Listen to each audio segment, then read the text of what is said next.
Good morning, it's the 5th of January, Thursday. I'm showing you the entrance to my property now. We have this wonderful no trespassing sign.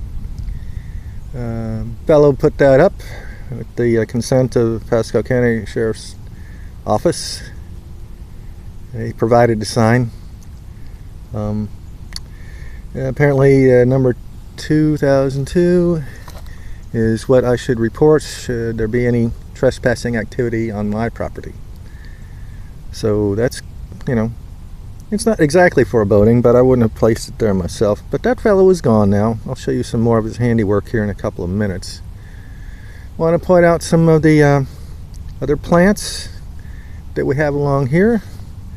Getting past the no trespassing sign. It's my property, I'm not trespassing. This is a large Brazilian pepper. I pointed out one of those the other day.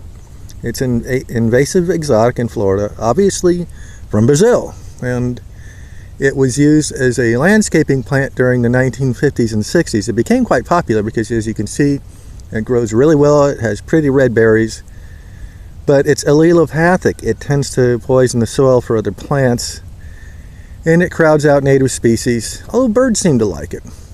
Back in there is the tufts of a bit of pampas grass that's sprung up on its own from somewhere. I have no idea where. Here we have a type of laurel oak called a Quercus hemispherica, and then behind it we have a bunch more of the Quercus nigras, the water oaks. And way back in the back, it's looking kind of like it's in decline now, is a older Quercus hemispherica around which my father's ashes are spread. I do hope I can thin out these other trees and give it a chance to breathe, and maybe even put up a plaque to my dad someday soon. Right here, this pediment of concrete blocks is where my mailbox should go. I had some people that were tenants on my neighbor's property that were having mail sent to my mailbox in all these different strange names, and it just seemed to me like they were creating stealing identities to try to get government benefits. And so I just took the mailbox down. This has been over a year now.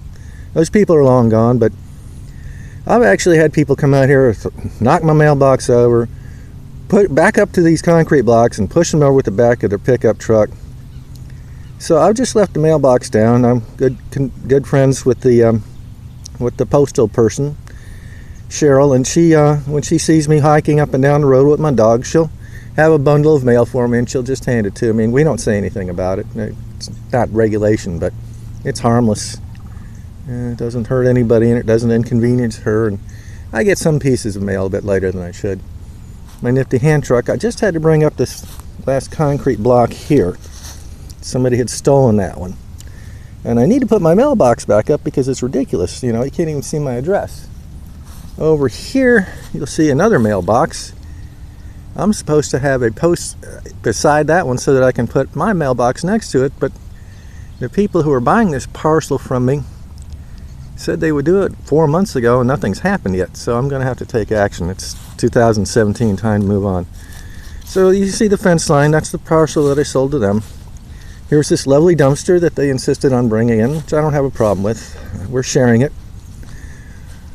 All this over here to the right is still mine. I'm not doing much with it at the moment. It doesn't need me to do much with it at the moment. And I'm not in need of it. I just want to hold on to that because my father's ashes are over there. There's a slash pine. That's strictly a volunteer. I didn't plant that. As are all these plants in here. Oh, the low-growing ground cover you see in here is actually the state wildflower, Coreopsis. It's not in bloom right now, but when it is in bloom, it has a pretty little yellow flower, and it's innocuous. It acts as a ground cover, and it's really quite a pleasant, well-mannered little plant. It likes to spread along the ground or climb up into structures, and it's well behaved for that sort of a plant. Moving along here, nothing much to see. There's sort of a drive or walk back in here somewhere that somebody decided they needed to create for me and their own benefit. I didn't really want it, but when you've got a lot of property and you're one person, you can't look at it all the time. So people tend to come in and just do what the hell they feel like they want to, and then you go around later and find out that they've done this thing, and well, I guess I got to live with that for now. I'll go into more details about that at some point. Here we're coming up to the horse ranch. They've got the gate wide open today, so the horses aren't out. I'll show you them at some point. This fence here, and the paddocks in the back, you can't see those from here. Fence all along there, it goes around the back and on over to this side, and that gate. This was all put up by one man, almost entirely by himself. His wife helped out a little bit, and unfortunately they after they put all this work in, they decided they didn't like each other too much anymore, and they'd been together for almost 20 years, and they've split up. And in the process of doing that, they sold off this property to some other people who are actually a lot nicer.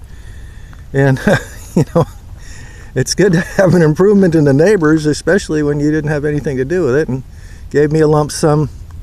I had been carrying the note for them, and that was a mistake because it was later revealed that they had a fairly substantial nest egg.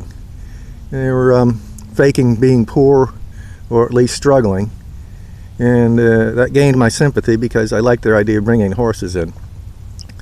So I decided to carry the note, in spite of the fact that I knew it was going to put me in financial hardship, because they were going to bring in horses, and they seemed like really nice people, but the longer they were here, the more unpleasant they became. Anyway, they did a good job of setting it up, and they sold it on, but that's the sort of thing that they do. They're not the sort of people who get to one place and just stay there. They move from time to time, and now that they've split up and they're living in different places, I don't know what's happening to them. We haven't kept in touch. A little bit more later.